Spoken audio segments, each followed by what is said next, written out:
Okay, let me just get started. Thank you, David, for agreeing to actually hop on a call for me. Just to give you context on how I know you and how I reached out to you, your repository, your front-end checklist, the front-end checklist, Hmm. that was actually one of the first repository I started on GitHub. Oh, And really? yes, and you were the one of the first persons I followed on GitHub. Because That's the so funny. moment because you got to understand, like the phase of my career when I found you, like the front end checklist and your profile was the starting phase of my career. So I was in my school and I was actually in my first semester and I wanted to build up like a profile website for myself, right? And I built that and I was like, okay. And then I found your checklist so you can paste your URL and you can check what am I using, the tags and all, right? That's how I found it. My mind was like blown away. I was like, wow, this is so cool. This guy's a legend. I'm gonna give it a star and everything.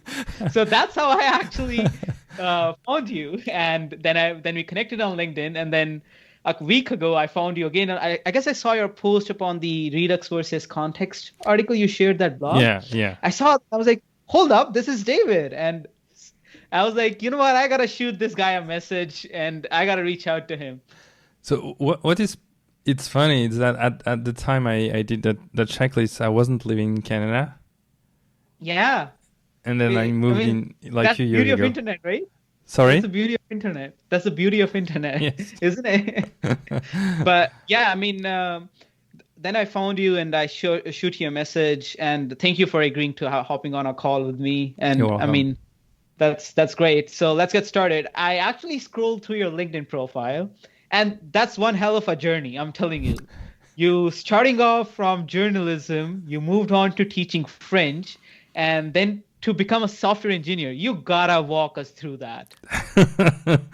Yeah, that's a hell of a journey, indeed. I don't know where to start. Uh, Maybe the so I started actually doing web and web development when I was 17. Okay. Someone asked me like a ONG, they wanted a website, and they asked me if I was interested to do something about it. Yeah. And then that's when I started. It's the time where we were building websites with tables. It's a Mm. long time ago. And yeah, and that's how everything started. And then you went for journalism in school. Why didn't you go for computer science? That's a good question. What happened when I was younger is I spent a lot of time like studying online. We didn't Uh-huh. have YouTube. We didn't have this kind of thing. So Yeah. buying books and copy pasting some Traditional ways. yeah, exactly. But the thing Yeah. is, my parents at that time they didn't believe it was something that will Mm. that will work in the future. So it was like a small fight between my passion that was starting and them. And so I don't know. I never thought that I would do a career on web development. And the Mhm. problem is that I was always interested in a lot of different things. So this was one of the things I was interested in, but like I had a lot I of see. other things. And I guess I follow a path that I didn't know. I didn't know what I really wanted to do. I know I Mm. was interested in economics, in entrepreneurship, and these kind of things, but I never thought about really doing a computer science school. Yeah, and I think at that time I also thought I wasn't smart enough to to succeed in that area. No, I actually like I completely understand when you say that you were interested in a lot of things because I'm also kind of a person who just likes to dabble in a lot of stuff. So I can understand that feeling. But no, that's interesting. But what interesting is that what you did at age 17, you actually ended up doing later in the life and it just found you back. It's kind of like computer science found you back where you Yeah, wanted to be. yeah, absolutely. And it's kind of crazy because I've been doing a lot of things for years. And then Uh-huh. one day I was around 26, 27 years old and I was like, okay, you did all these things, amazing things. I loved everything I did, every area I worked in. Now you need to decide what you really want to do for the rest of your life, or at least big portion of your life. And that's Yeah. when I stopped and I analyzed everything I knew, all the things I've I've been doing, and then I was like, okay, I started with web. And at the beginning, before starting working professionally in a startup, I didn't know if I could spend hours only doing code, because all these past years before like that age, I was doing web at like 2-3 hours and then switching to something else and then going Yeah. back and all the stuff. So it was really challenge, and I didn't know if I would like doing this all day long for Yeah. like so it was interesting. It was really interesting. So tell me that, as you said, you just said that you didn't go for computer science. Maybe you just thought that you weren't that smart enough. And after spending, see, you said like 26, 27 years old, right? So you Yeah. have spent a lot of time doing a lot of stuff, journalism, visiting countries, all that. How did you handle that feeling again? Because I feel like if somebody told me to switch paths and enter a new path or like a new career, I would first thing which would come to my mind is, oh, it's not possible. I mean, like, it's so tough. How did you deal with that? I was thinking the same. Like I knew I needed to make a decision. I needed to settle and really decide what I'm going to do in my life. But Uh-huh. I honestly didn't know. It was challenging, and I didn't have the knowledge and the vision that I have about internet and everything around internet at that time. And I think it's kind of like circumstances. So what happened is, so I didn't have any degree. That's one thing, and that was one of Yeah. the challenge. So I didn't have any degree. I didn't have any degree in computer science, and I wanted to work in Paris because I was living in France at the time, and in Paris is where you have all the startups and everything. Yeah. So the challenge is, how can I reach this company? How can I be visible, and how can I make that happen so like a company, a startup will want to hire me? Yeah. And then it was in January 2011 where I like, okay, I need to do something different. And I started looking at the web and things like that. And I started seeing some people doing some original resume. Something that, it's visual and people are like, oh, that's interesting and awesome. So, and I was passionate about the iPad, even I didn't have any iPad. It was the iPad 1, the first generation Yeah. at this time. And I was like, okay, during a weekend, I took like Saturday and Sunday, and I built with Photoshop and Illustrator, I built something that it's really ugly today. Like nowadays, if you look at it, it's really ugly. But Uh-huh. at this time, I do icon from applications. I build like a resume using UI aspects of the iPad. I And see. and what happened is that I put that on the web. I send that to a really well-known website that talk about jobs and employment and resumes, and they put my resume on an article. Like they wrote an article putting that resume, that example, saying, "And that's really That's nice," amazing. and that was like it. That blew my mind, because in like few hours and few days, people started retweeting on Twitter, and I got like other websites that wanted to quote that resume and this kind of thing. So what happened is that in like 2 weeks, so I was living in Tours, it's my hometown, so I wasn't Okay. in Paris, and in like 2 weeks I received 4 or 5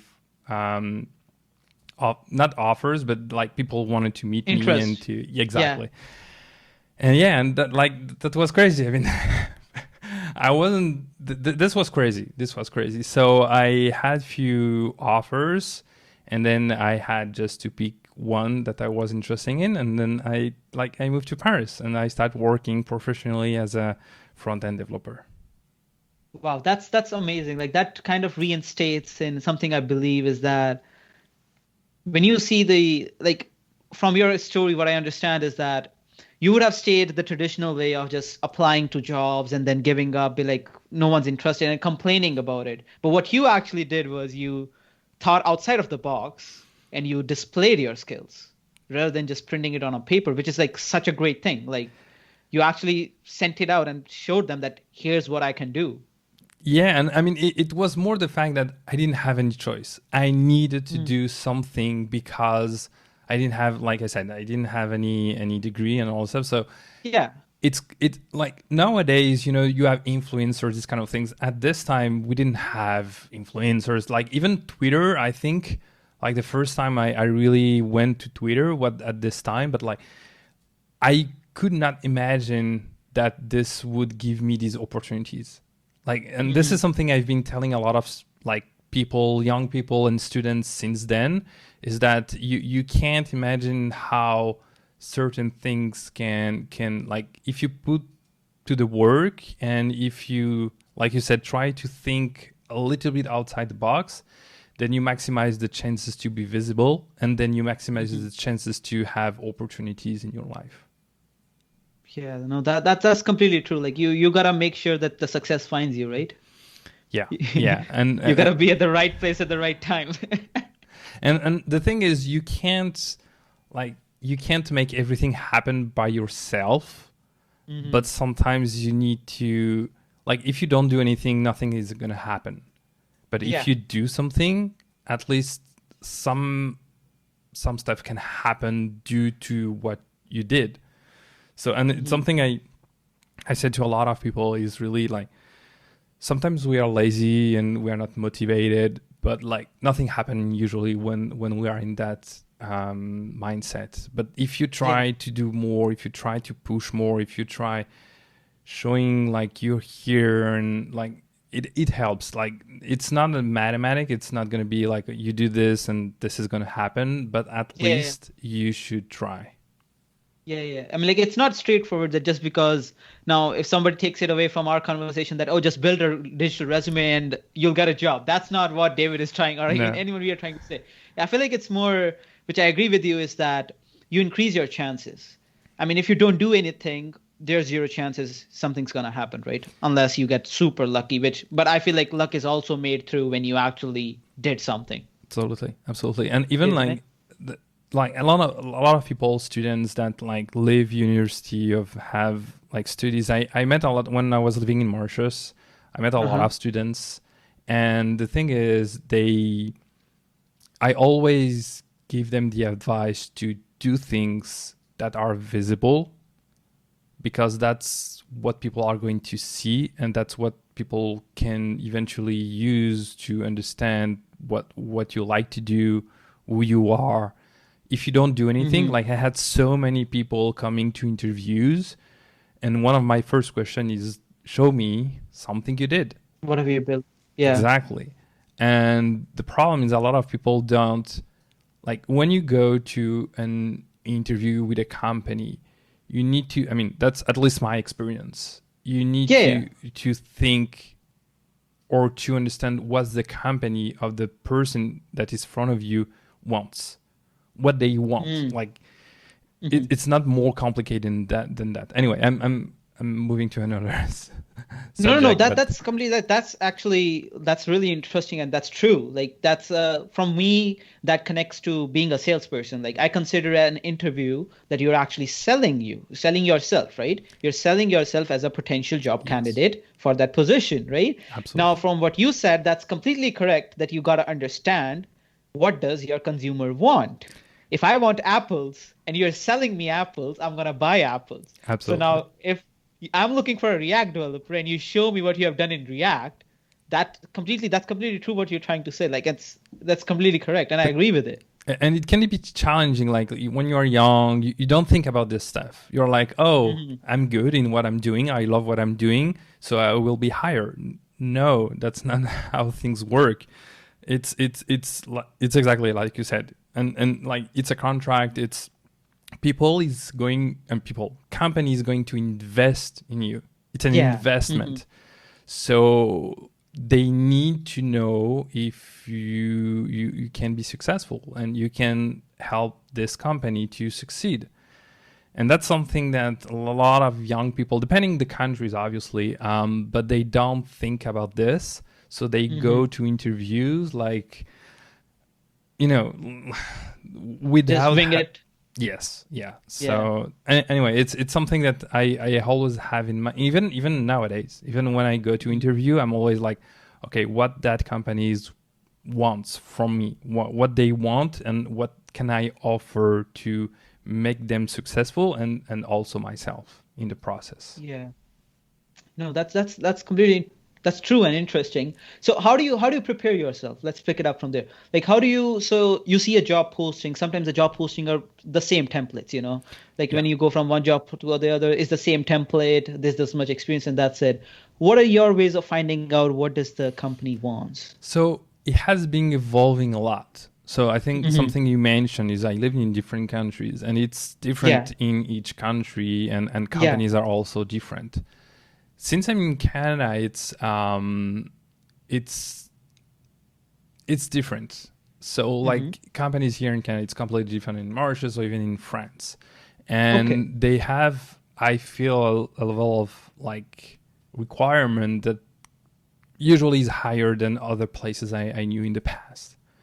So Canada has higher? Yes. I mean, Okay. that's my feeling. Like the Yeah, yeah, yeah. companies and all the Your stuff. experience, yeah. Exactly.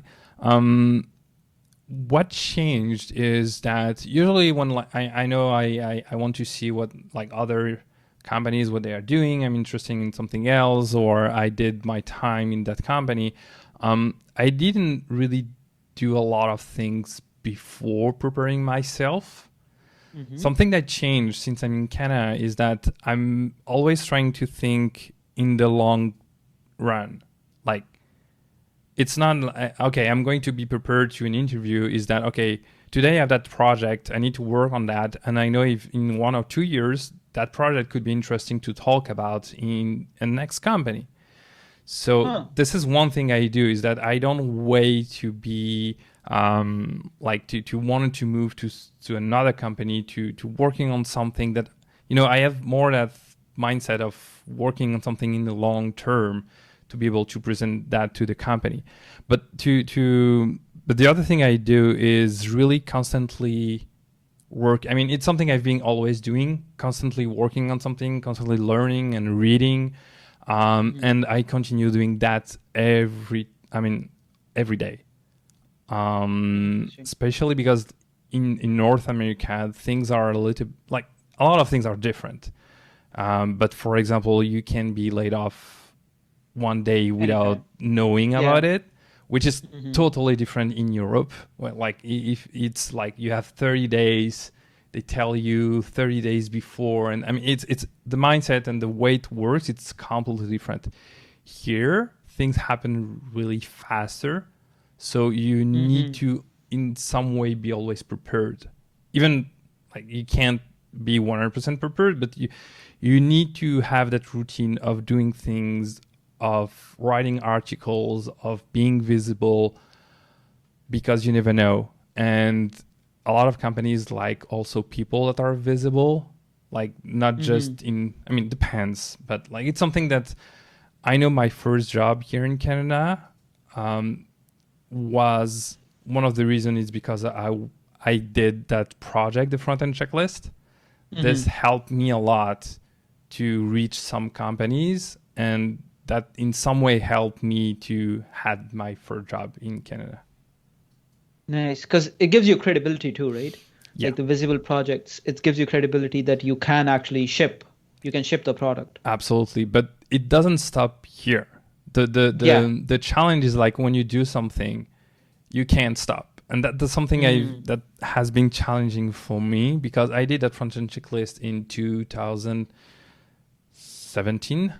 Okay. And I've tried, and I'm actually again trying another version of the version 2 that I want to launch, because I know Hmm. people that are waiting for me to do a better and more recent version. And I started like 3 or 4 times with a specific stack, and then I changed and I changed. And it's like you, in some way, when you do something, you have some responsibility to some people. Like I know people are Mm. using this, and it's in some way it's my fault if I didn't launch the version 2 with much more recent tools and rules and these kind of things. So the expectations are higher. Yeah, which sometimes is like it's not easy to. Yeah, yeah. But anyway, Sometimes the expectations increase the stress, right? I mean, because you gotta. I feel like it would also add in a little bit of the more of the imposter syndrome too, right? oh, That don't. no, we gotta talk about it.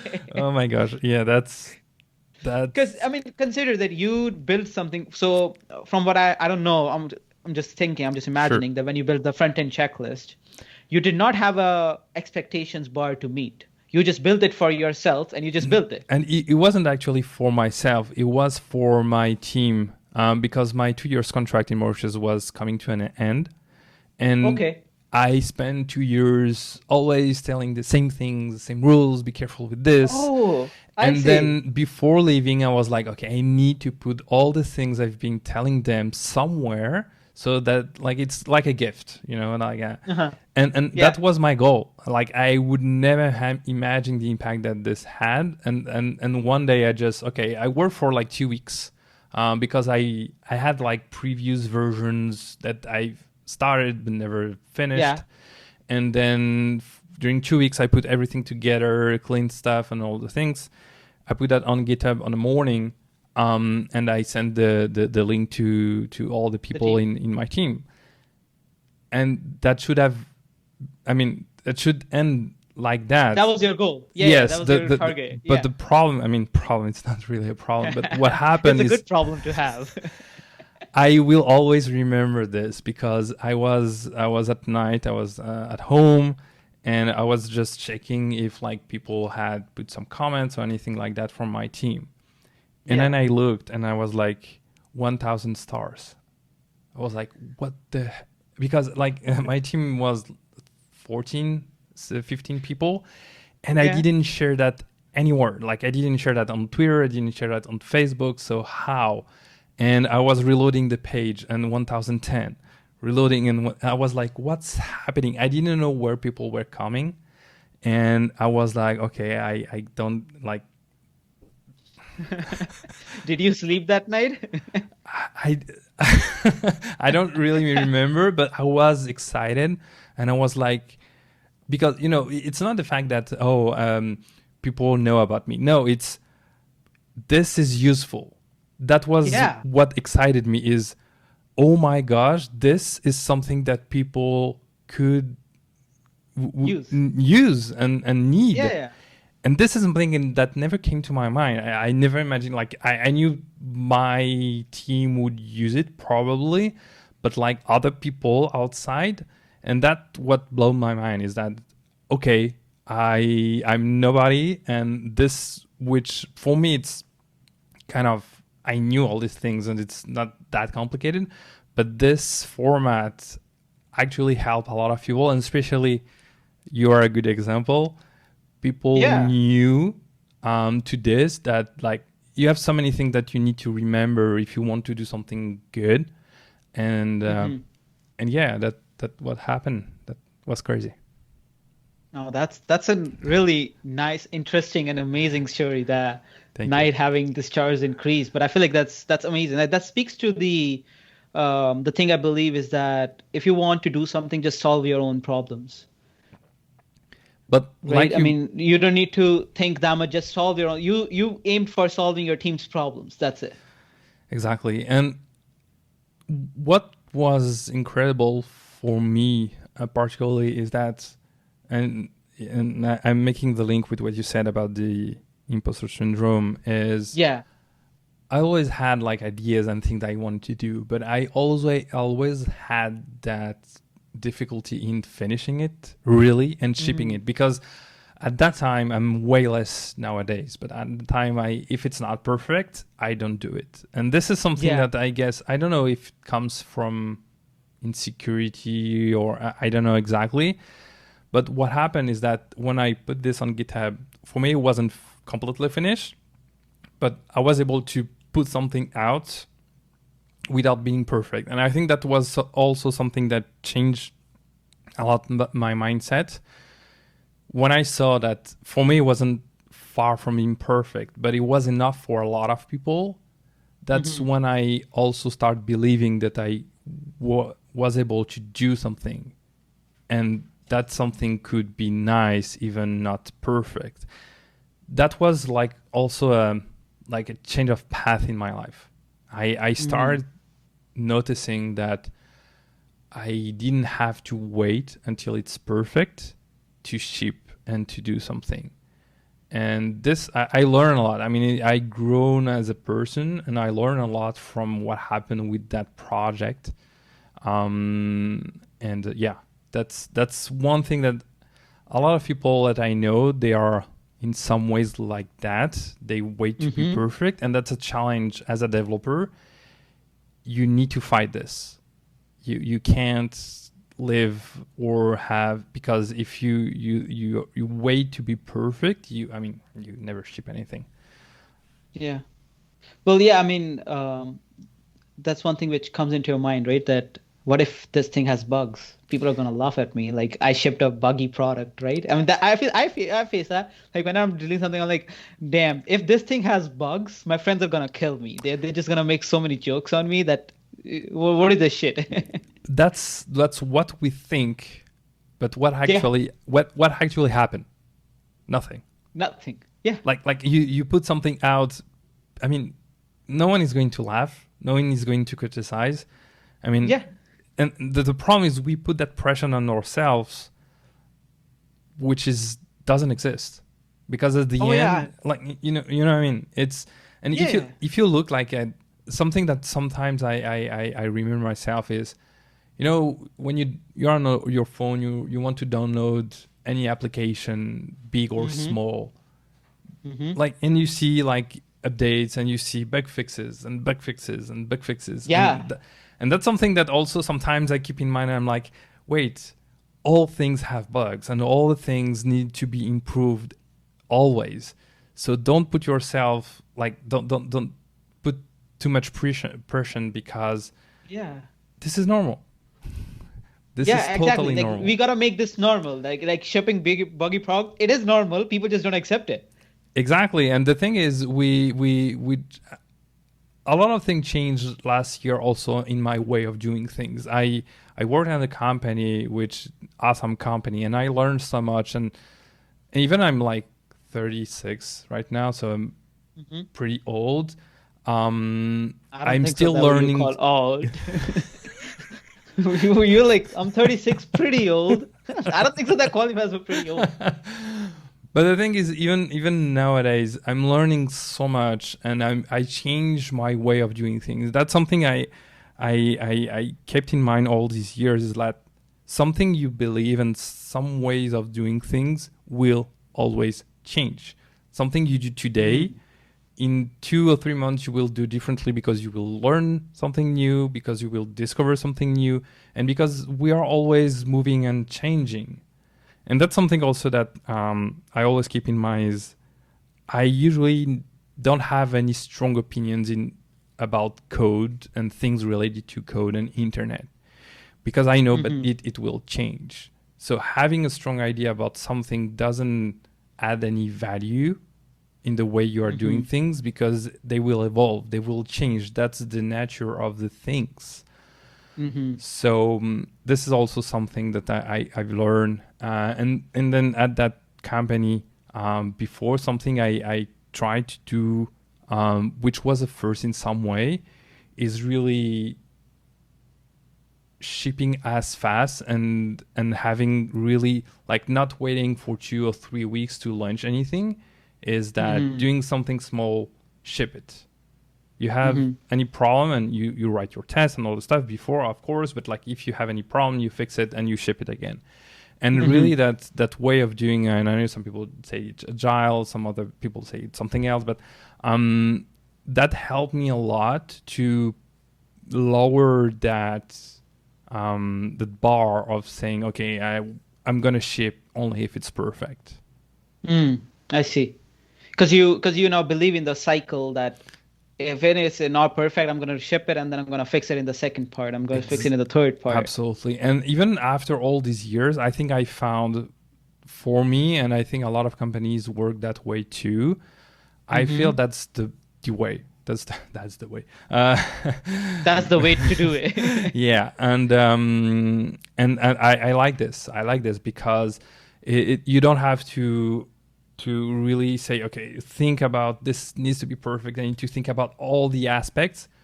Anyway, you need to ship something that is good, of course, good enough. But like, if you want to add something else, a new feature, don't focus on adding this in that chunk. Launch what you can, as small as you can, ship it, test it, ensure it's working and this is something that is useful, and then add something else on top of this and something else. I trade on it. I needed 10 years to understand this. I mean, it's a pretty tough concept to actually understand it truly, because even though like I have been actually a big fan of this thing, of just shipping it no matter what happens, because that's how I actually learned to develop.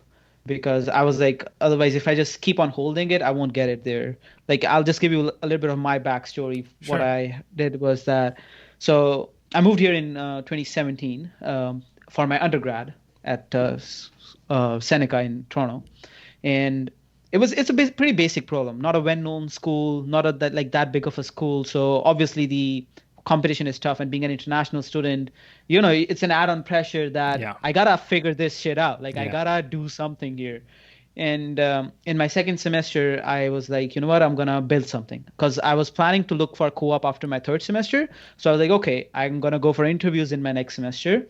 I don't want to go in with a plain paper. I want to just what you said, like I want to put something visualized, like I need something to show. Right.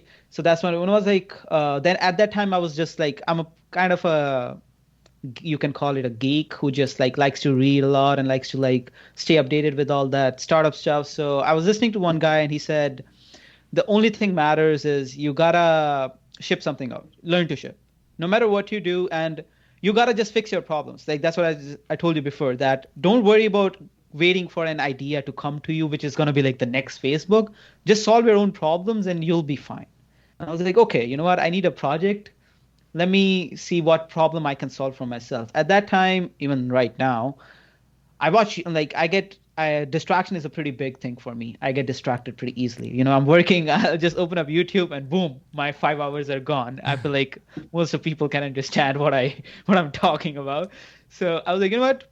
I'm going to fix this problem. I'm going to just build a Chrome extension to block websites so that when I'm working just for 2 hours, please block it.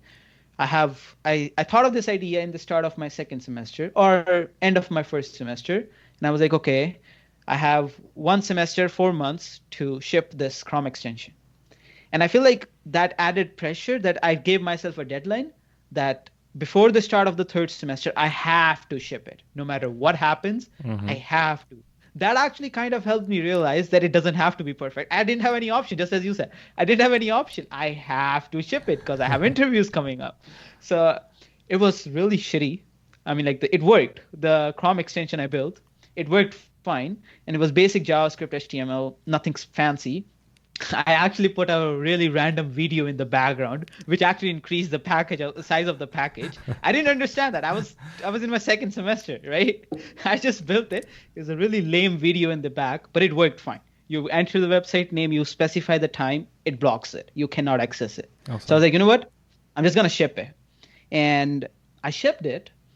Just for context, right now that Chrome extension has 100 users every week. And I haven't updated it once. It's as it is. I didn't update it once. Crazy. And it's 100 users. I'm not even touching it. I'm like 100 users using it. I'm happy. There are reviews that it's 5-star reviews that it's working fine. I was like, well, ignore the video. It works, right? But to say that, to just what you said, I completely agree. When I went for interviews, the only thing I was able to talk about with the other person was my project. And the company I ended up interning at, that's a government company, Municipal Property Assessment Corporation. And I remember the person who interviewed me, our interview was supposed to be half an hour, but we talked for 1.5 hours just about the Chrome extension because he was intrigued about it. And he was like, this is a pretty good thing. It can help me focus and everything. I'm not saying that what I did was great. I'm just saying that I actually think about it, that if I haven't done that, the interviews would have gone completely different. the guy would have just asked me a couple of questions. I would have shown them my academic projects, which every other guy has done. So what would have happened, right? Absolutely. So I was like, so that's where that I actually was able to understand I gotta ship it, no matter how bad it looks, no matter how shitty it looks, you gotta have something out there, right? Yeah. But it still feels like, oh, people are seeing bugs. It's okay. But even the thing is, even you know it, between knowing it and really doing it, you got a lot of things happen in between. There's a big path in between. Yeah. And for me, that's the challenge that most or a lot of developers have nowadays. Yeah. Like that. Even I still have that problem, and I'm still like fighting almost every day against it. It's never gonna end, is it? No, I don't. We gotta just make peace with it. I think it may end when you really got used to. Like, I see some people that they force themselves and they are shipping personal projects, open source project regularly. I think when you start having that habit, in some way you minimize that voice inside that says it's not gonna work and all these kind of things you may think. So I think it's like a routine that you need to have about shipping things regularly or putting things out. I know that when I did the Frontend Checklist and seeing that it could impact some people, that gave me like it's like a drug. Like it gave me so much motivation. But then if you don't cultivate it, then it goes down. So you need to do something to cultivate, boost it up. Yeah, absolutely. And the thing is, you need to balance this with things that happen in your personal life, because like all the Frontend checklist and also I did this when I was in Mauritius, and I came to Canada, and then you have other things you need to face. It's different, language is different, and then habits needs to be different, and then other things happen, and then it's sometimes hard to focus on doing new things and shipping things that people will be interested in. Yeah, even with work, like, because you're working full time, and then you gotta take out of the personal time to actually build something, which is easy to say, but it gets tough sometimes. It is, and especially because usually, like I end my day, but I continue in doing exercise, studying something new, which in general is related to what I'm doing at work. Like, I don't say I'm not telling everyone should do this, but that's the way I've been always doing things, is that I don't end my day like at 5 or 6 and that's it, and I do something else. I usually continue until dinner, and I work on things for myself, but also in some way relate to work, which, help me and help keep improving your skills. Yeah. So the thing is, studying and doing things, I mean, yeah. Actually, I could have done so much last year, because sometimes you look for some plugins. I work a lot with React, and we look for new plugins, then you don't find something, then you build something in your app. And I thought so many times to extract that logic and make a package. I never did it, and that's crazy, because I could have done so many things, but yeah, that's. Yeah. I mean, I feel like it's because it sometimes gets hard in terms of the time management too, right? I mean, we gotta talk about your day. Like, I really like the concept that you don't actually end. You ended your work, but you're actually still sitting on the chair and working on it, because that's the tough part, sitting down and focusing when you don't have to, because. If we think you are not obliged to actually sit until dinner and work, right? Or even study or learn, right? Because you can watch TV, and there's so many distractions, right? So walk me through it? Like, how do you actually make yourself sit there, and what are your tricks, if you have any? Yeah, you definitely have. You just gotta share them. First, I think, and I think you know it already, but I'm pretty passionate about things I do in general, and and for me, it never have been like a job. It's for me. I mean, I see. I'm getting paid for something I love doing, but it's not like, oh, I need to go. No. I'm like, oh yeah, okay. What I'm gonna do Oh, today, what I'm gonna learn today. And that's something that I think that's the reason why I started doing that with, like, when I was 16, is really that I started to really be passionate about, because it was about creating something. It was about, okay, using things and skills to build something that you can show to the world in some ways. And nowadays it had evolved, of course, but it's still the same passion, still the same, which is challenging. I think a lot of people, they may not realize that like, I know people that have jobs, they go in the morning, the jobs finish at 5, and that's it, and they don't have to do anything else related to their job, and that's fine. You have a yeah. lot of work like that, but in Yeah. our case, we have that challenge. And I honestly, sometimes I like, for now, with my wife, we don't have any children, and I'm always wondering, okay, when we're gonna have a kid, how I'm gonna. And I know a lot of people are already they went to this and they are perfectly fine, but I'm always afraid about how I'm going to be able to dedicate the time I need to my son, to my wife, and to my work outside work hours. But nowadays, what I do is just, I don't know, I continue in improving or learning about something I did at work. Or sometimes it's about, okay, I did that way, I shipped it. Do I have a better possible way of doing it? And then lately, what I've been doing is really taking this and apply to some project. So, like, Interesting. I link my work with possible projects. I eventually reuse something in my project, I improve in my project, and then when it's done in my project, sometimes I reuse in my I see. work. So it's kind of like, a Nice cycle.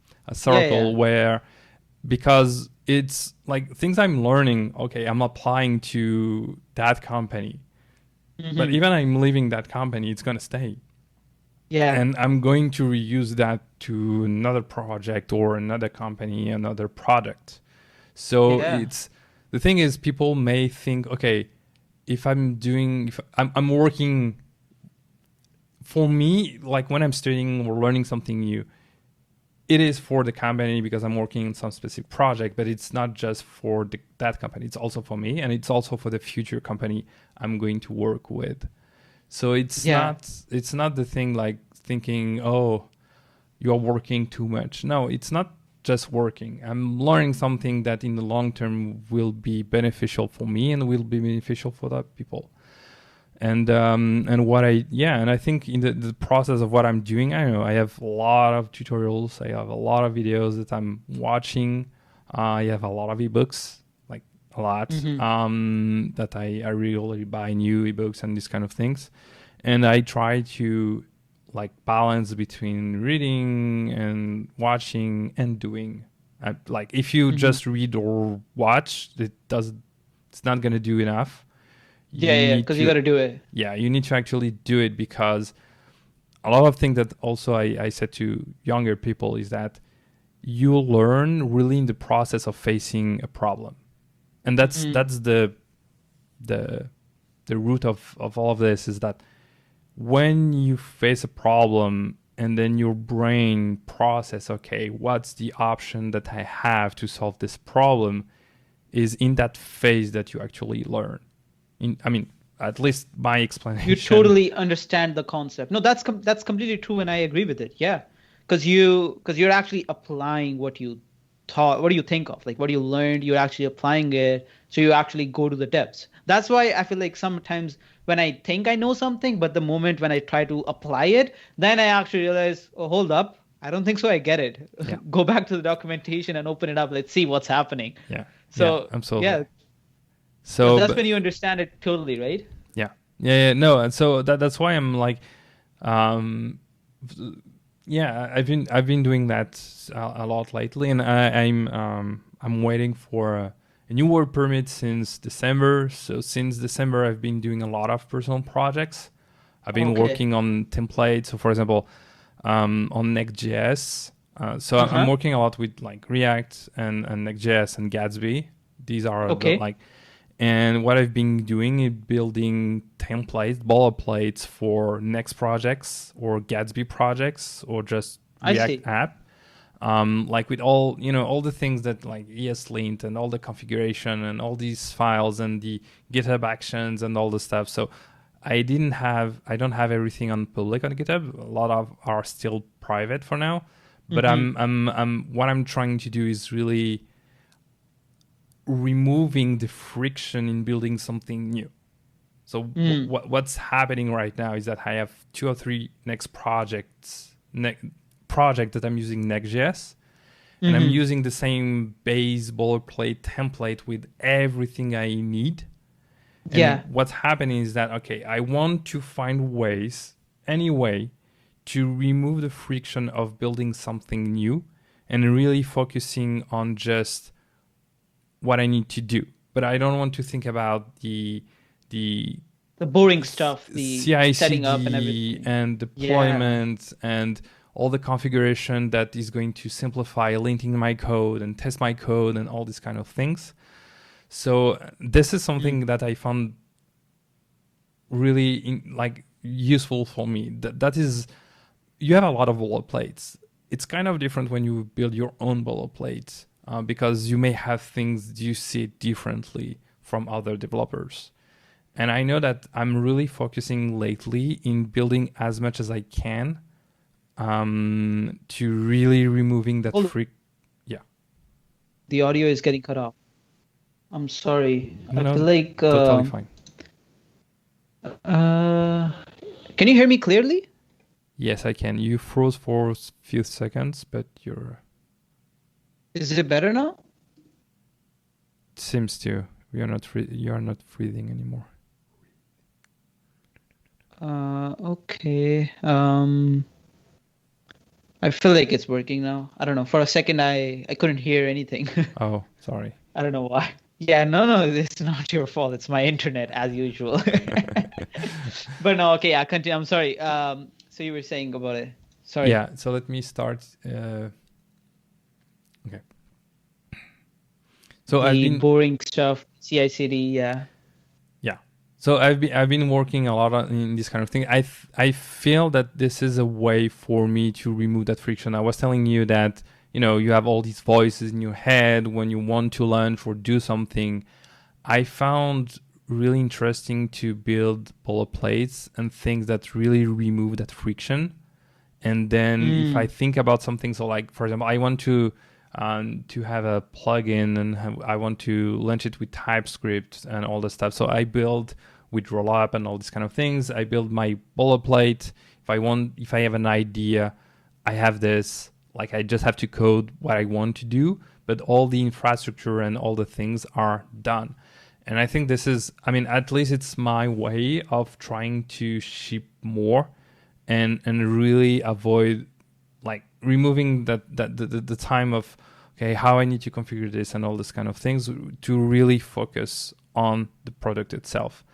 And nowadays it's really easy to do. Say like for example, lately I've been working on a new Gatsby project for a podcast that I'm doing in French with a friend, mm-hmm.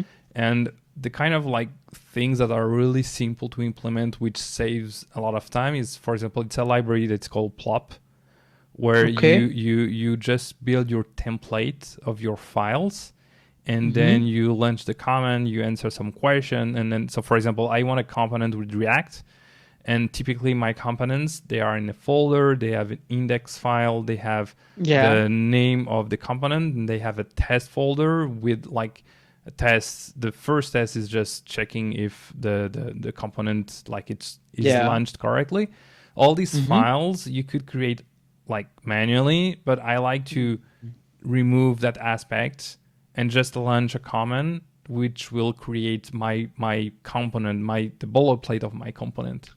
I see. Yeah. So these kind of like really simple tools that you can configure in like 5-10 minutes that Hmm. remove that aspect of doing things manually and having to think, okay, what do I need? And this kind of, so like you have a lot of examples like that, but I'm Yeah. really trying to find ways to, yeah, remove that friction and really do more stuff without having to spend time on building that whole boilerplate. That's actually pretty amazing and interesting in the sense that whenever you have a new idea, even though your motivation is still high because you're excited about the idea, right? Mm-hmm. But once you sit down and you have to walk through this boring and weird stuff of setting up, your motivation decreases and you end up just throwing it away. And what you're doing is really great that you're actually just taking all that friction away. So the moment you get an idea, you just copy the boilerplate and boom, you're in there. It seems like a lot of people do that, but like I've tried to use a lot of boilerplates from other people, and because some aspects I wasn't aware or I didn't agree, I Mhm. ended up not using it and then not doing anything. Yeah, So because everyone's different. I mean, like what you prefer is different, what I prefer is different. My boilerplate will be different from yours. So that's great that you're actually setting up your own boilerplate, just thus taking away your friction. And if yeah, you make it public, now there are going to be a lot of people who actually have same friction as yours. So now you're taking their friction away too, which is great. yeah. So I'm planning in putting all these templates I'm building in public. I'm still like Hmm. finishing some stuff, and I need to write some documentation so like people know how to use it and all those things. Yeah. But I know for me, I was able to. I had a lot of ideas. I keep like a list on Notion of ideas Yeah. and things I have and all the stuff. And lately, I've been able to start, and I'm almost done with one of two projects that I may probably launch really soon. And even something I'm building, I can't tell you too much, but I'm building a ball plate using like maps, and like it's gonna be. I have different ideas, things. Okay, I can give you something that I had in mind since I left Mauritius. Um, I love diving, and Okay. I dove a lot in Mauritius. Unfortunately, not since. Yeah. The thing is, you have a lot of application with diving spots and these kind of things. You have one really old website that has an open API, but it's really old, not maintained, and all these kind of things. And I thought, okay, I want to practice building APIs. And I Yeah. know you know AWS. So I've Yeah. been working a lot with like Amplify and with API Gateway and these kind of Yeah. things. And I'm like, okay, I want to work and be able to build an API. I also want at the same time trying to see if I can build an open API that people could reuse. At the same time, I want to build like a sort of map with like Mapbox or Google Map and putting these diving spot The on a diving map. spots. Yeah. And I also see. at the same Okay. time, I want to give the ability to people to add new spots. So they build the API, which is open, and and and it's also answering your question how I do nowadays. It's really about okay, what I wanted to practice or Mhm. discover or learn, and how can I reuse this to something that is a personal project that could also give benefits to other people. So So this you're is for kind the of killing two birds with one stone. You're practicing what you want to learn and you're solving your problem. and that's what usually when I say about personal project, that's usually what I meant. It's really I see. like I'm interested in this. How can I apply to?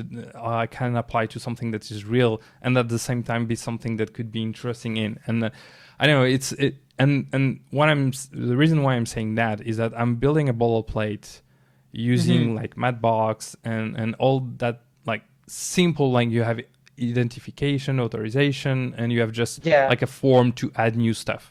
That's it. The thing is, I'm building this, and what I'm planning to do is, oh, let's say I want to just build a map with something specific. I don't know, something like we talk about diving spots, and it could be something else. And The you can use the idea, same boilerplate. exactly. Yeah, that's yeah. And the idea is, okay, I build something, and let's say I have this idea, or I want to, because everything is around data and information, and when you don't have, then you need to find ways to get some data and these kind of things. And for me, this is a way. Like, you could tell people to participate to this and add information to the map, then you store this, then you can just keep this information and use for your website, or open that API because you think that it could be interesting for other people. But yeah, and that's the idea. And my idea is, okay, launching multiple sites using the same, and probably in all these ideas and things that I found interesting, maybe one will be really, really good. Because when you ship something, that doesn't mean it's going to work. That doesn't mean but if it's done and it's there, first, I'm not gonna need to update anything. The functions are simple, database, blah blah blah, map, and ways of adding new stuff. So when it's done, it's done. It's out there, and hopefully people will use it. So the thing is, you can launch multiple projects and really try to focus on the one you believe they may have a bigger impact. But maybe in these 10 map styles websites, maybe in a year I'm going to close half of them because no one's interested in them or whatever. Yeah. So, but could be that 5 of them, people are a lot interested in them, you start getting traffic. Exactly. So the thing is, something that also I learned recently, and I changed my mind about this, is trying to not wait to have the best idea in the world, because that doesn't work like that. You have a lot of ideas, you have a lot of things. Your interest may change.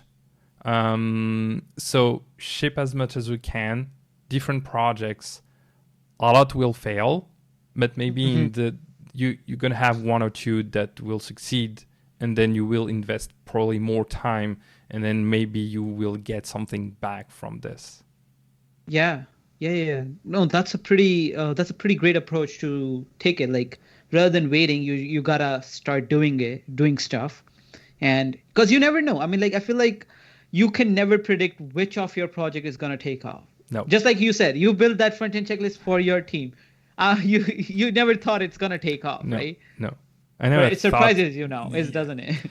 I was in Mauritius. It's a small island near Madagascar. No one knows we are here. So it's so this is, but the thing is, for a lot of people that are new to this, they see that they for me, being a developer, dealing with internet, with code, it's a process. It's you start from one place, and it's going to change, it's going to evolve, and you will never know where you will end up after some years. So the thing is, when you have ideas, you can predict what's going to happen. So focus on what you can do, is doing it and launch. You can't do anything about the impact, or if people are going to like it or not, if it's going to be successful or not.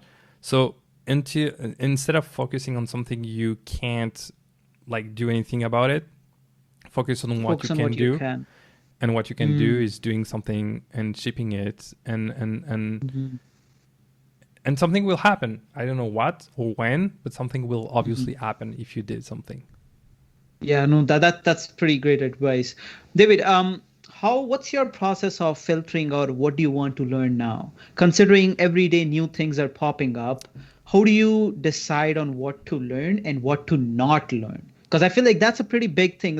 Specifically, if someone's breaking into the industry, there's just 100 things in front of you, and most of people try to pick up everything, which is, I don't think so. That's a great approach. So what's your filter? What's your process of filtering out? That has been my challenge too.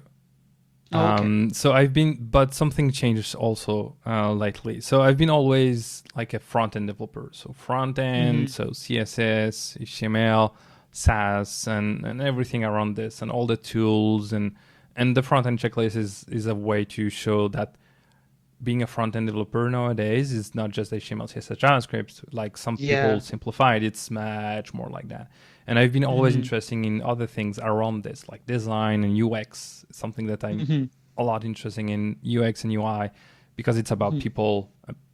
And yeah, I like Yeah, how trying people are interacting with your product. exactly. Yeah. And I love like people in general and trying Mm-hmm. to understand how they think and all the stuff. Yeah. What happened is that I could continue focusing on this, and you have a lot of things, like you said. But something that happened, and doesn't mean everyone needs to go through this, is that, like I mentioned APIs and this kind of thing. And I started last year being curious about, like, how do you put in place a login and authentication on a website, and which Mm-hmm. database you need to use, and this kind of thing. So as a front end, I'm more and more interested in a little bit of more back end. Mm-hmm. But for a good reason. It's because I want to be able to build my own application from A to Z. Mm. And to know, like, and that's why I've been diving in AWS and all the services that are possible, and what's the best tool. Should I use Netlify? Should I use AWS? Should I use... So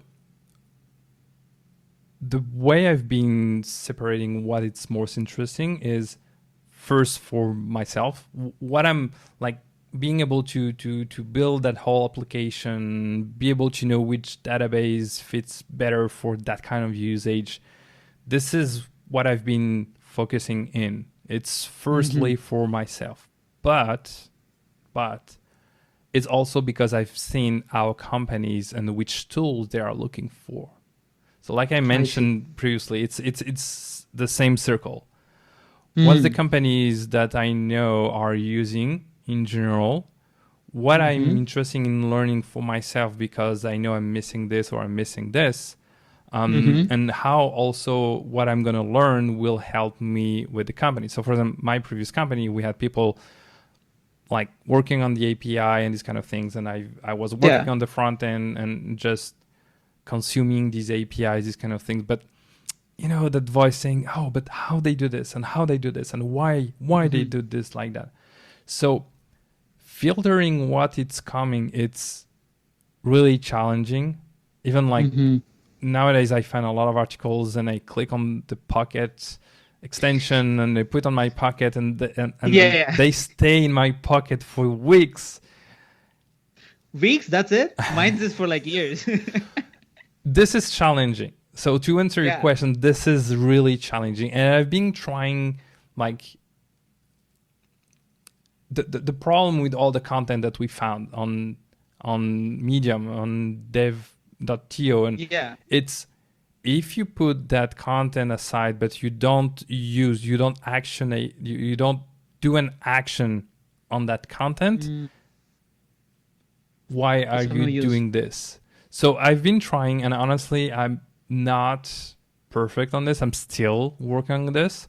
Is trying to Mm-hmm. find a way to get like this content and how to actionate that content and do something with it. And I've been using Notion, I've been using Pocket, and I've been trying to build some workflows. Like I save that Mm-hmm. in that specific tool, and then I reuse that tool, but I'm still struggling, to be honest. So I'm still putting a lot of content in my Pocket that I know I'm interested in.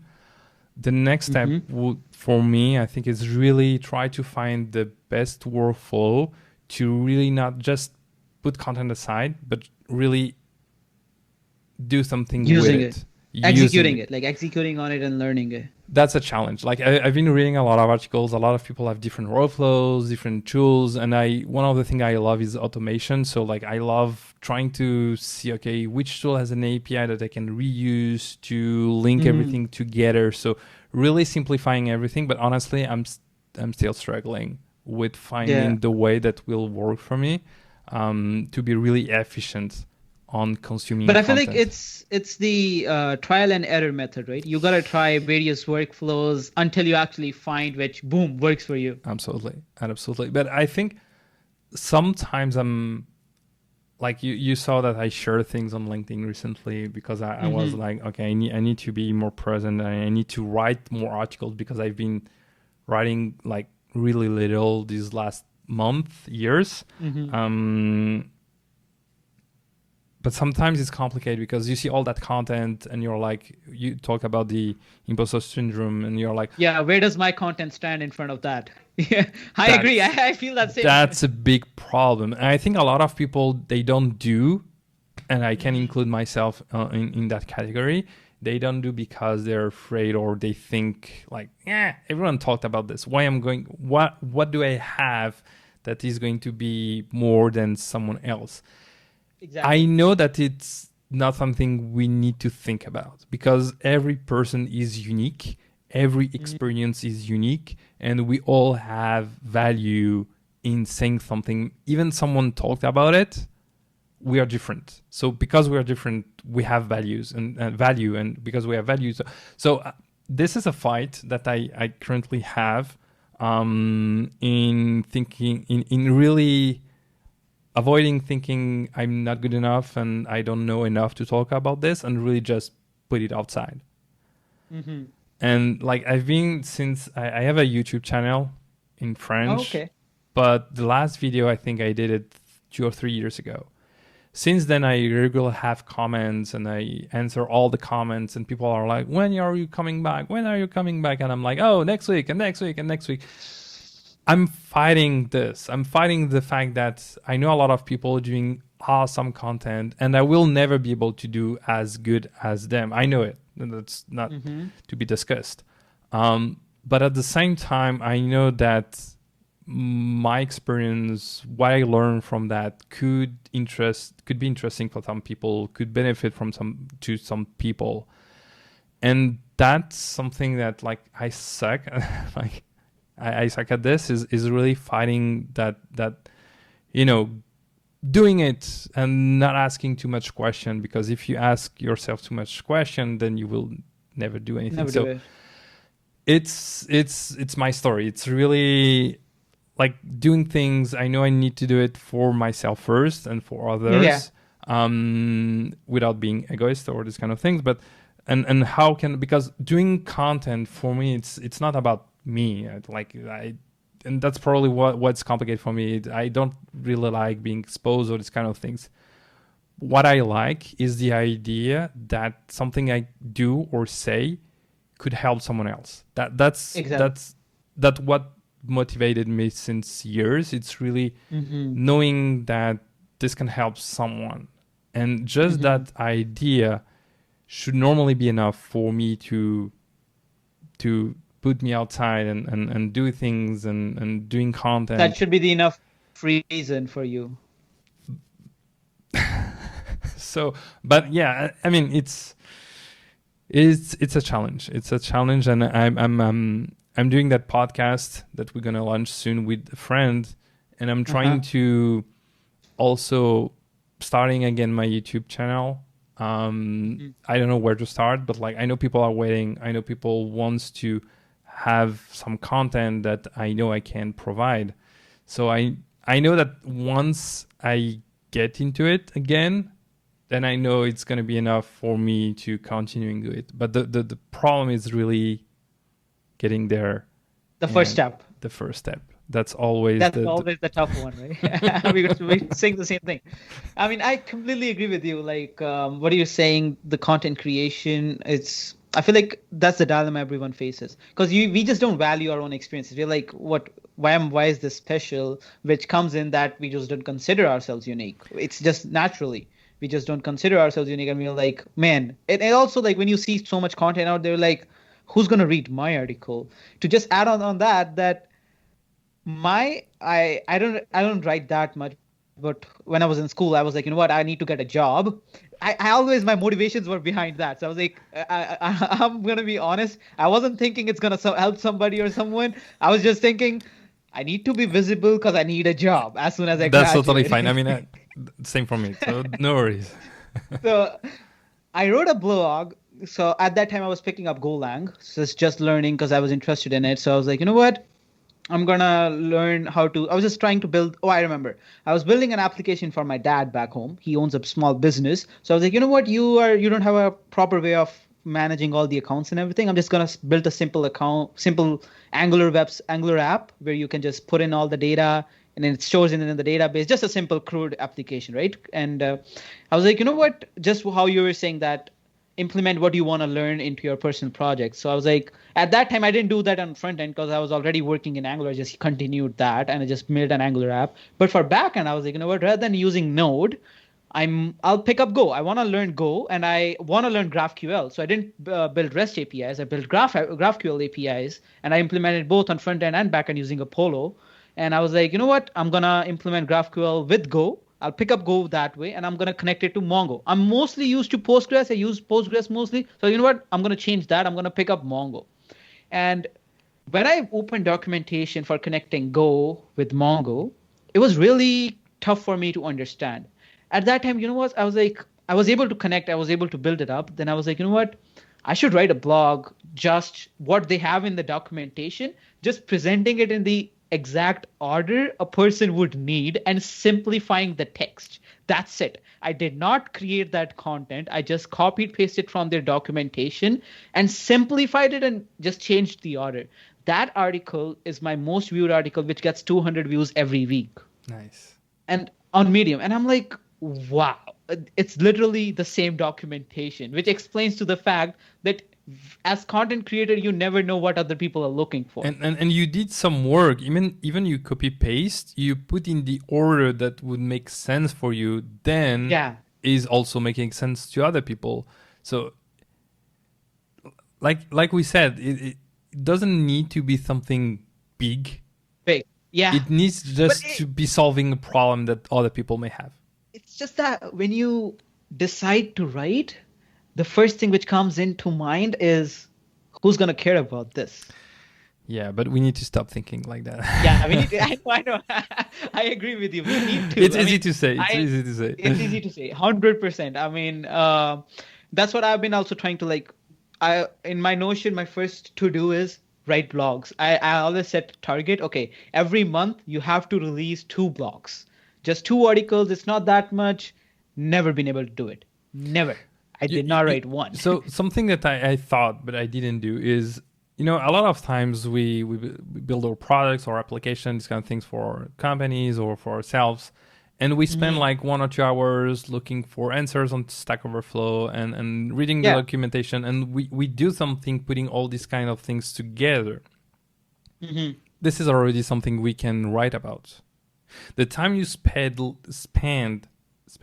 linking things, discovering what goes first, what goes after, all these missing piece. When you write the code for a widget or something like that, you use multiple pieces from different places and you put all them together. This is enough to write For a about blog. it. Yeah. You know what I mean? Or doing a video or anything like that. And that's the thing.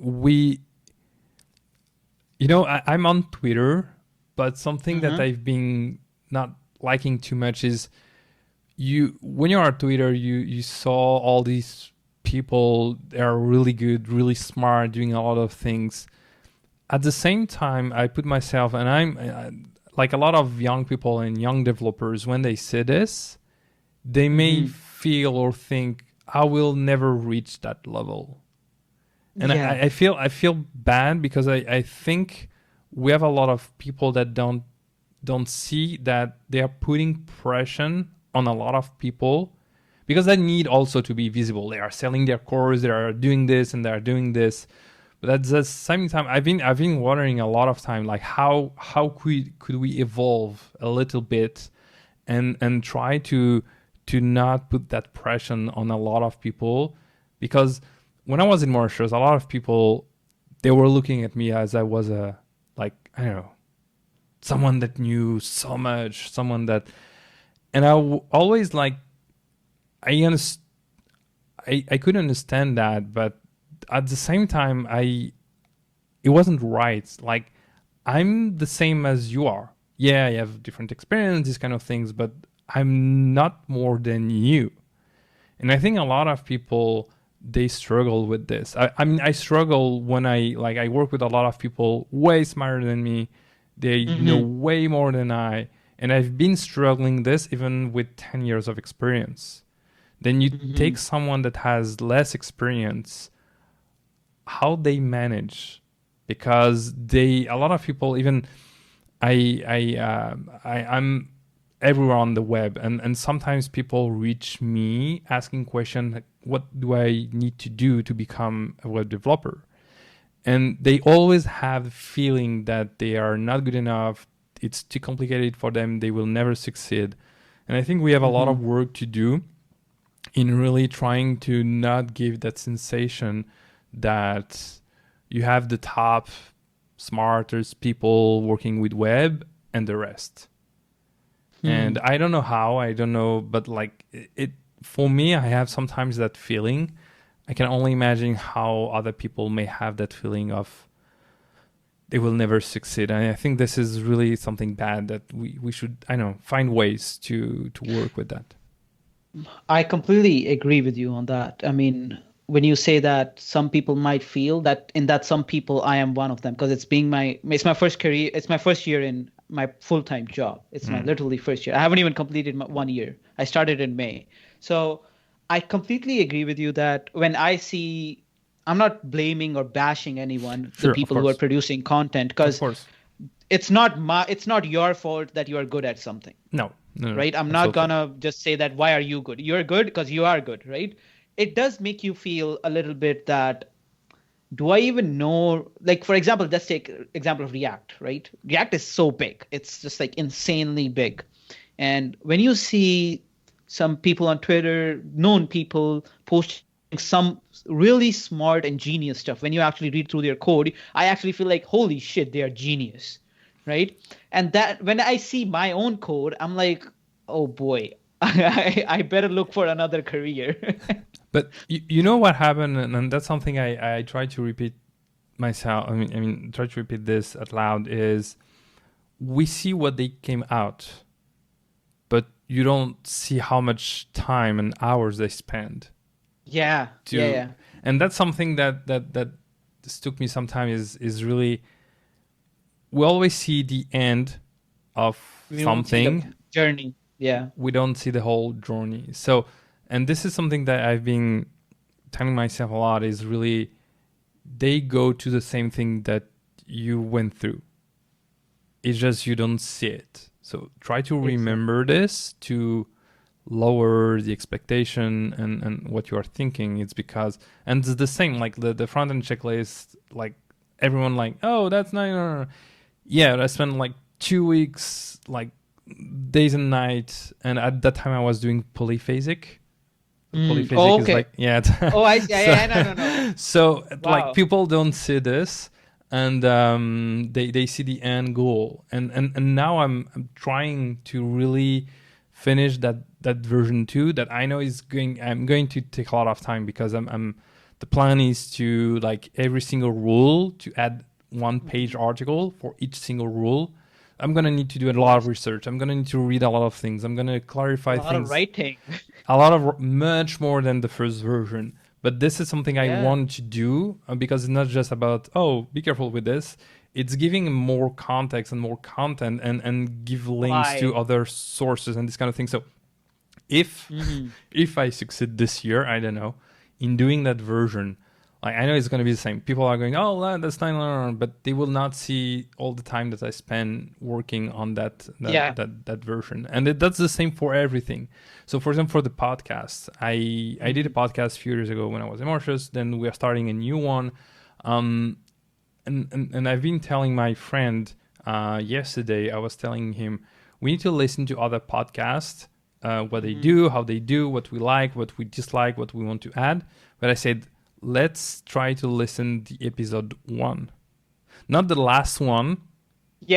But the first one, because if we listen to the last one, we're gonna be like, oh, they are too good. Compare.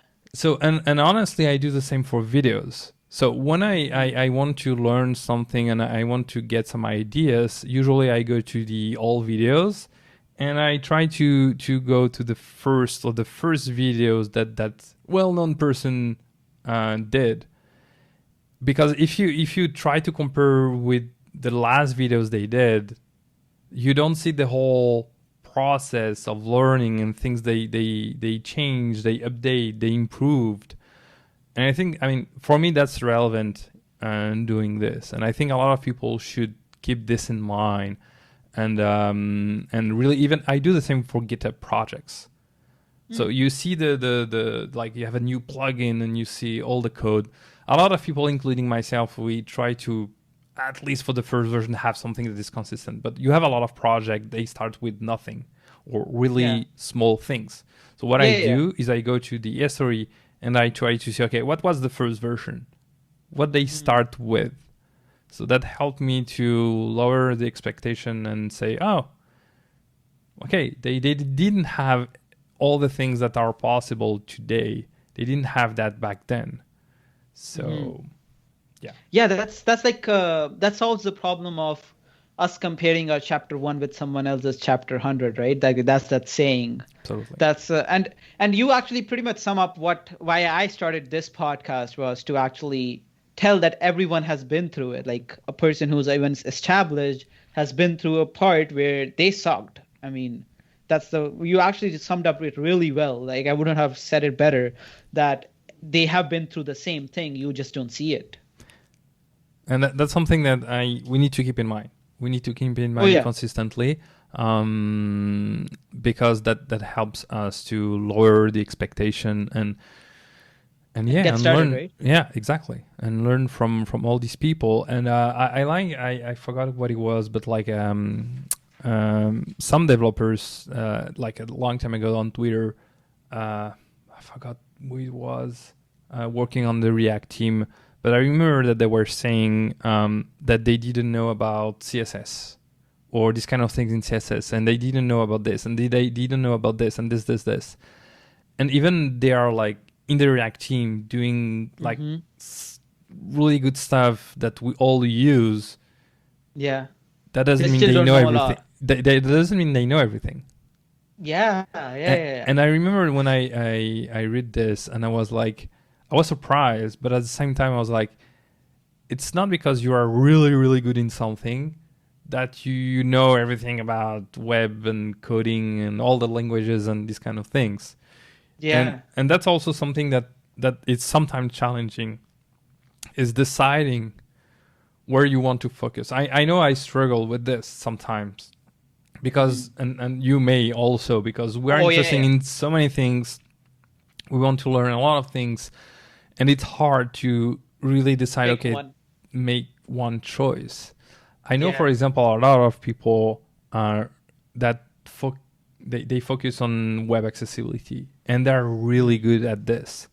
And it's nice because the thing is, when someone has a question, they know they can ask these specific people because they focus on that specific area. That doesn't mean they don't know other things, but they are dedicated to that area. And that's something I've been always thinking is I should also, I think, focus on something. I love accessibility since years. I love everything about performance. But even I think and I know it would be better to focus on something. I'm still struggling because when I discover something new, I'm like, oh, that's so exciting. And then I focus on this. And so for example, lately it's really about AWS and understanding all the services they have, how they all work together, what it's possible to do, what's not possible to do. I've been blown away with everything around and something I wasn't aware because I didn't have a need to go through that path. To work.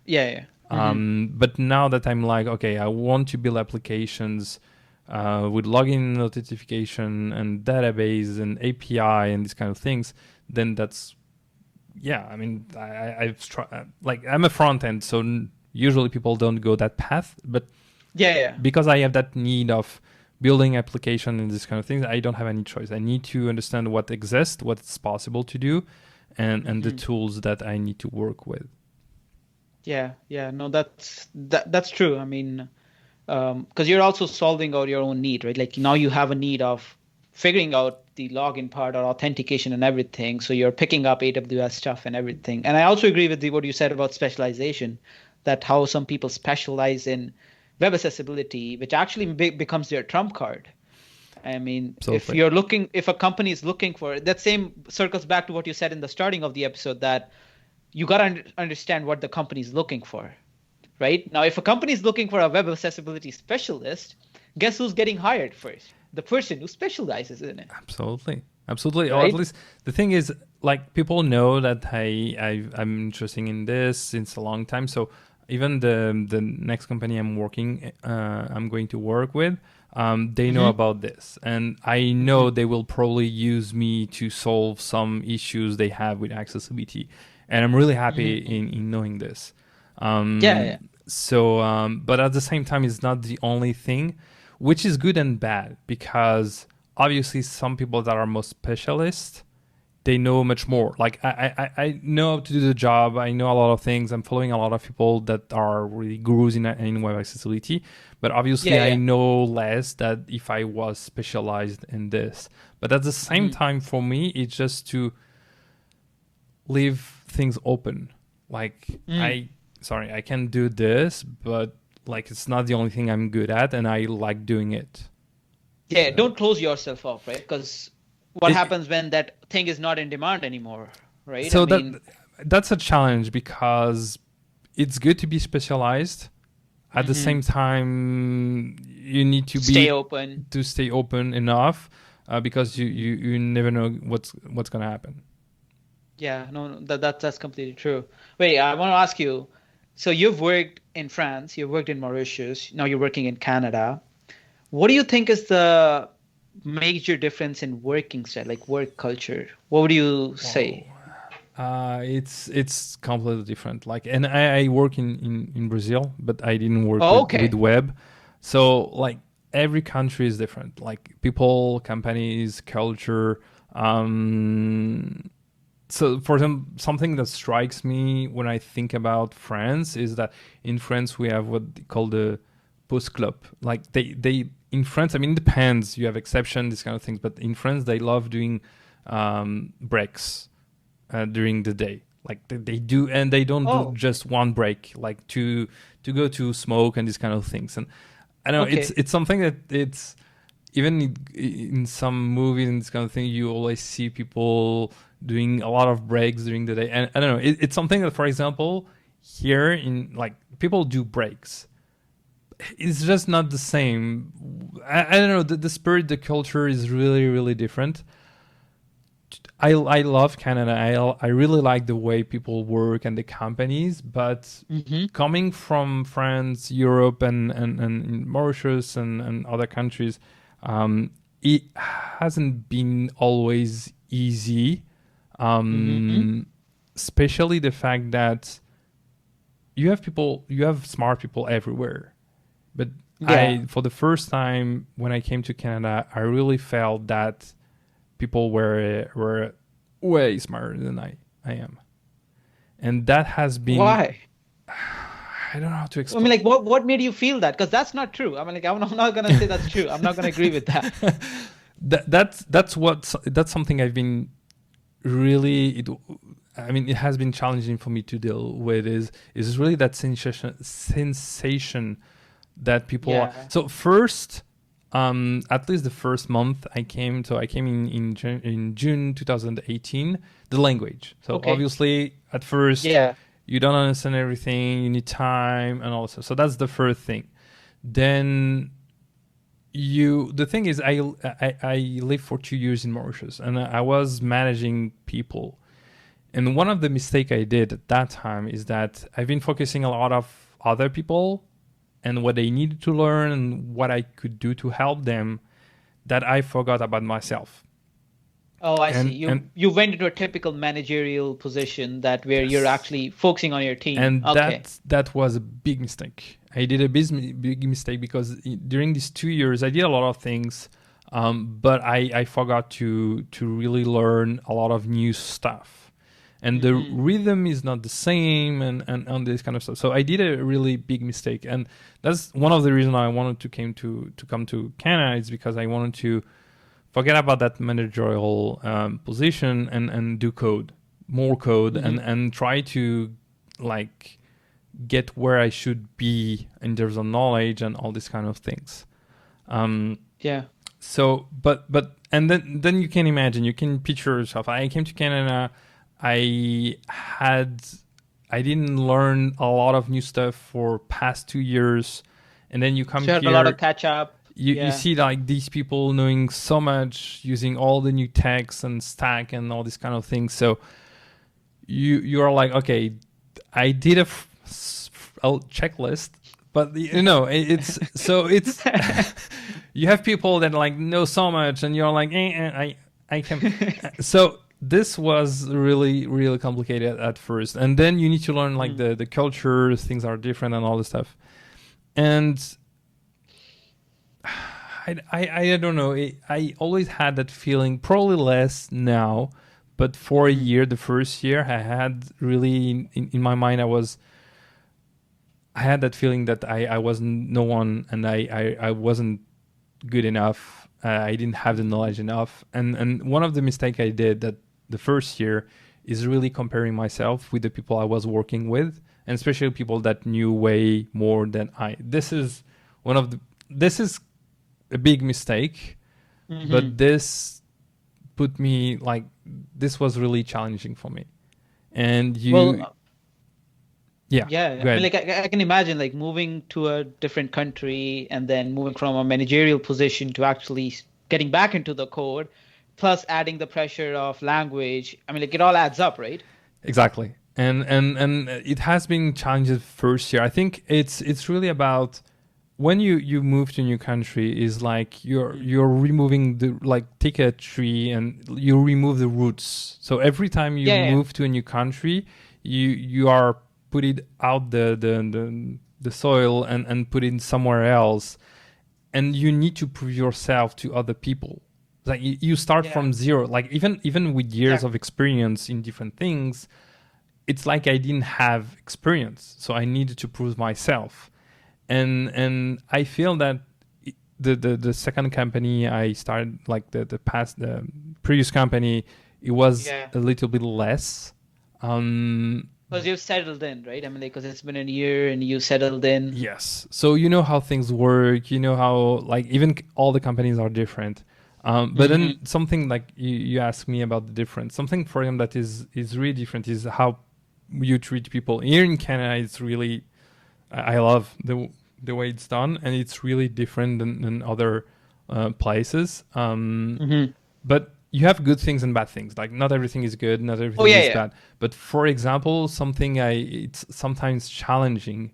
So I was born in France, but my parents are from Portugal. Okay. So South Europe, so like Spain and Italy. Yeah, yeah. And the thing is, in general, in Europe and especially in France, when you don't like something, when you disagree, you say it. Like you say Okay. it, you don't hide You're it. pretty You vocal about it. exactly. And in France, like Portugal, it's a considered hot country some way. It's not tropical, obviously, but so like people tell things and yell and blah blah blah. But this is all fine. This is totally normal. And in France, Yeah. people like they complain about a lot of things, which I Hmm. don't have that trait, so that's fine. But anyway, you live with people that constantly tell, oh, this is, I don't like this. So the thing Yeah. is, people minimize the influence of culture when you come to another country, because Mm. you need to learn that new culture you are living in. You need to like be part of that Adapt to culture it. and Yeah. people, and you need to balance with like 30 years of your existence in these countries and what you learn from, and So this can sometimes be challenging because you need, it's sometimes hard. You need to be yourself. Yeah. And at the same time, you need to fit in that new culture to be accepted and to people to trust you and like you and these kind of things. Hmm. Yeah, So yeah. this is a big No, challenge. yeah, I agree with it. I mean, I can see that that same phase I went through when I moved here from India. It's the same, like, because the way people treat and the way what normal is, it's a bit different. Like what is normal and what's not normal. Like if in India, if you tell me to talk to a person who's like older than me, I cannot. It's just a culture that you cannot call that person by their first name. You just cannot. It's disrespectful. It's considered Yeah. disrespectful. Yeah. You rather call them sir or you call them Mr. and then the last name. You never call them by their first name. It's just completely disrespectful. And when I came here, it's normal here to call the other person, irrespective of the age, by their first name. You Yes. just call their name and you just talk to them like normal. And it took me a while to adjust to it. So I agree what you're saying about that, that it's just the new normal, right? I'm like, it's the normal, the definition of normal has changed. Now you Yeah. got to adapt to it. Yeah. And it takes time. I mean, even I had the chance to live in different countries is always different. It's always different. It's not because you Never live gets better. it's not because you lived in 10 different countries that it's going to be easier. Yeah, some stuff may be easier, Mm, but some others are always the same. You need to face it and you need to learn from that. And like I feel way better than the first year now. I'm entering mhm. the third year. Yeah. But I still need to learn a lot and I still need Mm, to try and finding that balance mhm. with people and change. I need to change. I need to be myself, but changing the way I do or I say things to fit that culture. And that's Of totally course. normal. I mean, that's the Yeah. choice I Yeah. did, and that's part Mhm. of how things work. So it's Yeah. totally fine. But it's not because it needs to happen that it makes it less challenging. Yes. Um, It's because it's still like the problem still remains, no matter how accepted it is. Like yeah. you're gonna, even if you know you're gonna face a challenge, doesn't mean that the challenge is gonna be easy, right? But I think we are pretty lucky. I mean, at least in my point of view, Toronto is one of the best city that Oh yeah. I like. I love Toronto like so much, and I love the people here and the fact that we have Mhm. like half of the population that is coming from outside. It's Yeah. significantly impacting the way we live things and how things are. So I Mhm. mean, I And feel that people here are also like they're okay even if they understand, like they understand they've oh been yeah. through the same phase, they understand what the challenges are, which makes you feel better, kind of. Definitely. I mean, that's really something that has a big impact. Like we know a lot of people, most of our friends, they're Hmm. coming from different countries, and that's something I really love. Like a year and a half ago, I did like a small party in a bar, and like Yeah. 22 people came, and we had like 10 different nationalities. And Yeah, I see. love this, and this is for me that's the essence of Toronto. It's really Yeah. that and you need to live here to understand how things are. But this is something that yeah, I love Toronto for this, and the people here. It's crazy. Yeah. It's really awesome. Yeah. David, if I would ask you, okay, so this, wait, am I frozen? You Am I were, frozen? you were, Okay, now is it good? you are not. Yes, you're good now. Perfect. Internet, this internet, I'm gonna throw this router away. Okay. So if I would ask you, what's your favorite failure in a sense that when it happened, it sucked. Obviously, failures suck. But now that you look at it, you are kind of grateful that it happened. What would that be for you? I think if I take the most recent event in my life, in December, I wasn't expecting it, and other Hmm. people too, but I was laid off from my company. Hmm. Um, and the thing is, like, I wasn't expecting this. I was working in a project for a year that was like, I loved the experience I had, and I really loved the people I was working with.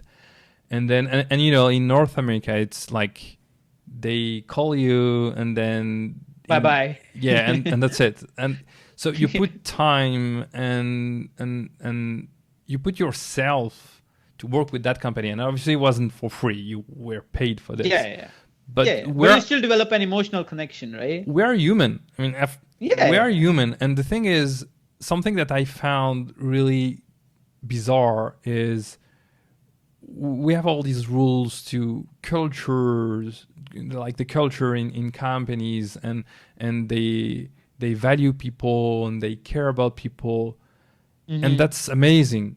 But the one thing in North America that I still don't understand is the process of firing or firing people, letting the person go. Yeah. It's honestly I don't get it. I don't understand, because even with everything around, if the company decides, or for reasons, restoration, these kind of things, they don't want you anymore.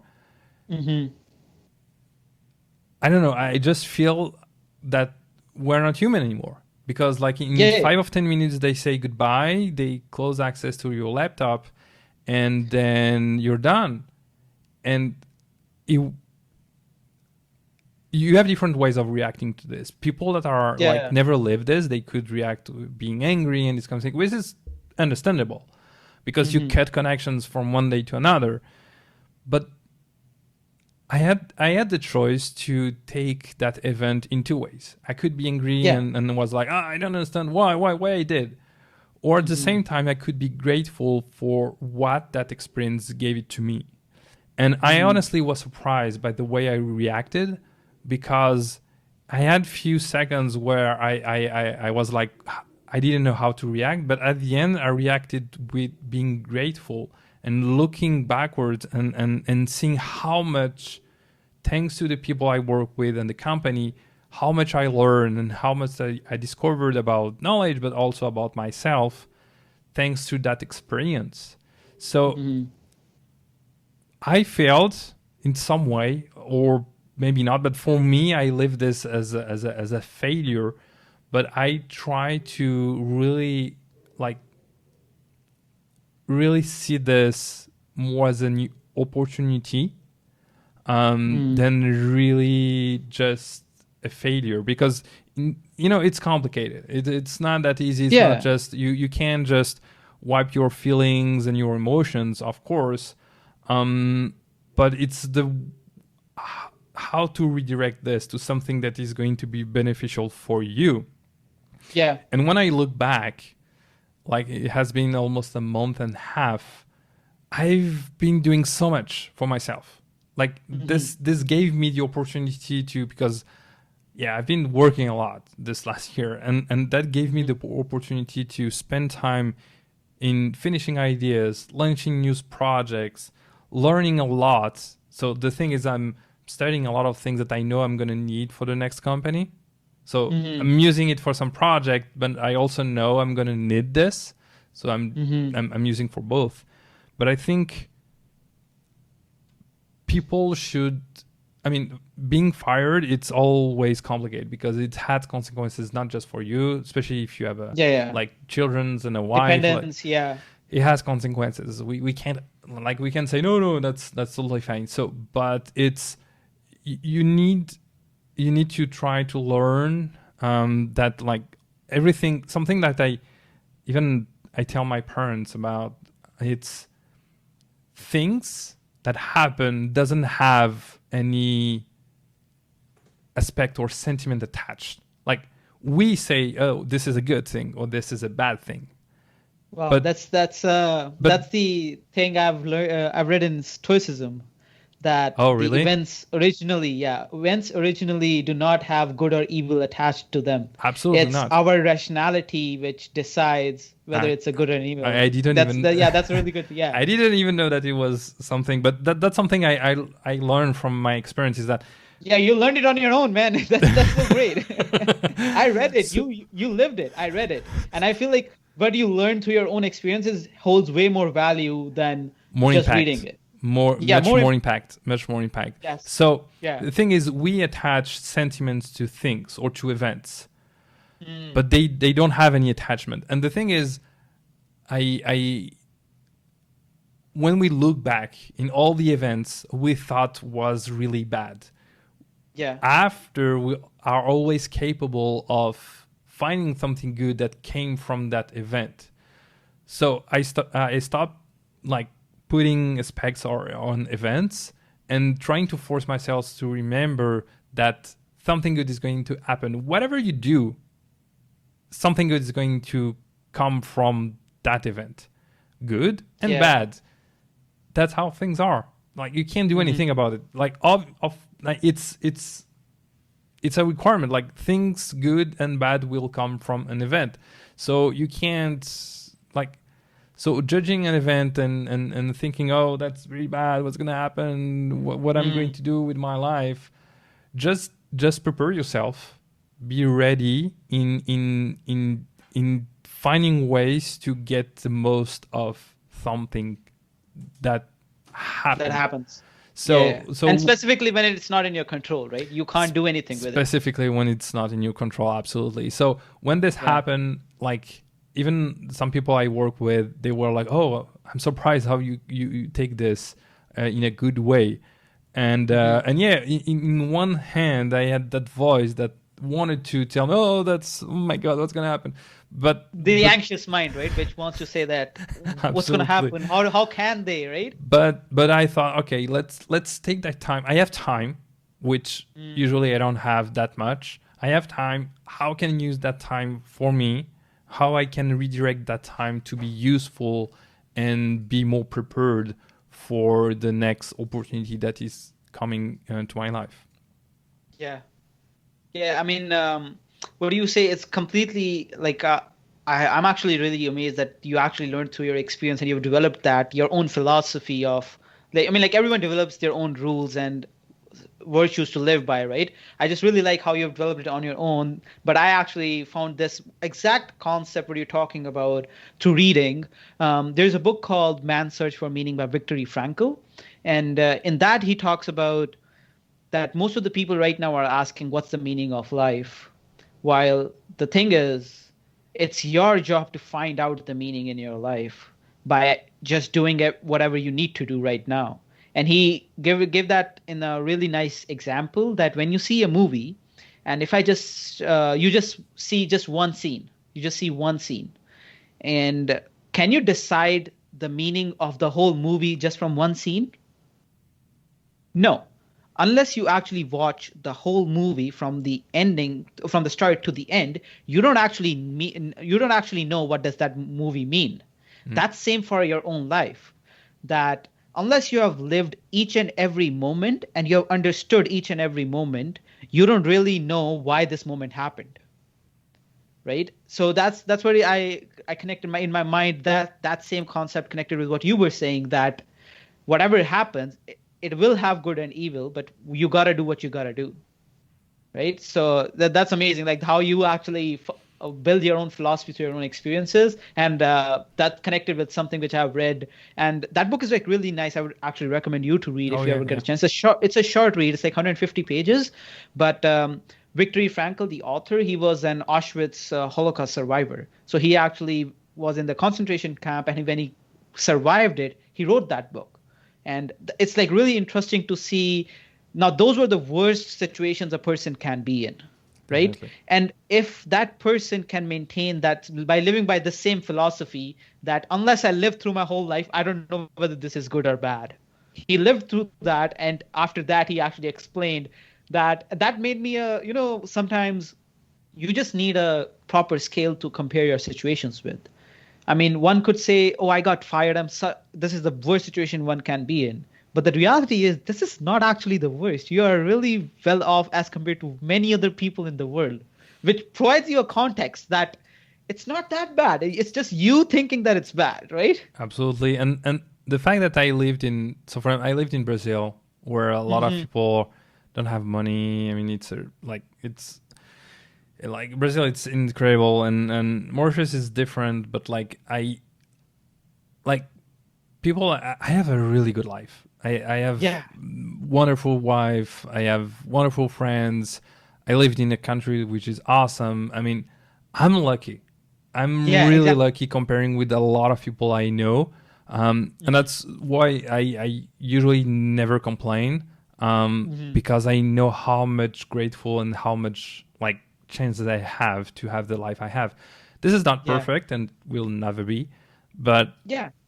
people have like, you know, I have everything I need. I Yeah. have a house where I can live, and with the COVID and all that stuff, so many people like don't have any more money. They don't have a house Mhm. to be and this kind of thing. So like it's, yeah, I have my problems. I need to deal with things, but I'm lucky with a lot of things, and it's really trying to feel that balance and to really see things how they are and how they, you Mhm. know, things change, things evolve. I don't know where I'm going to be in 5 years or 10 years. I don't know. And like you said, the only thing I have is the present, living Yeah. my present, Mhm. try to prepare as much as I can the future without knowing what's going to happen.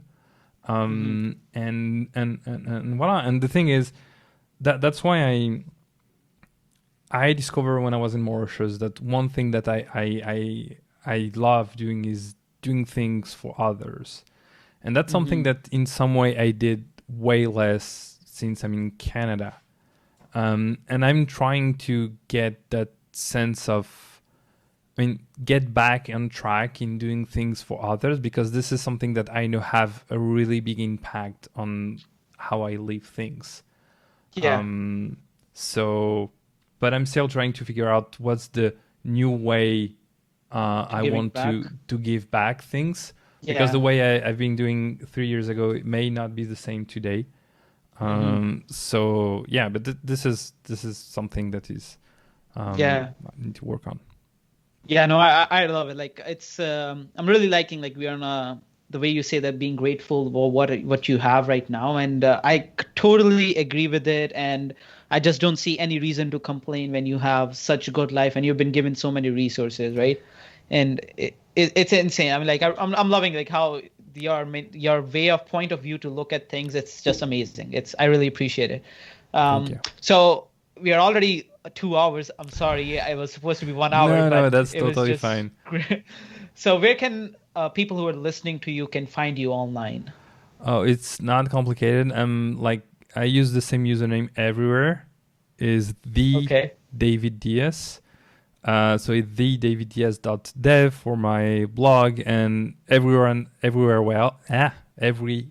else is just go on Google, type the David Diaz, and you will find me everywhere, like Twitter, Yeah. everywhere. Same thing. Perfect. Perfect.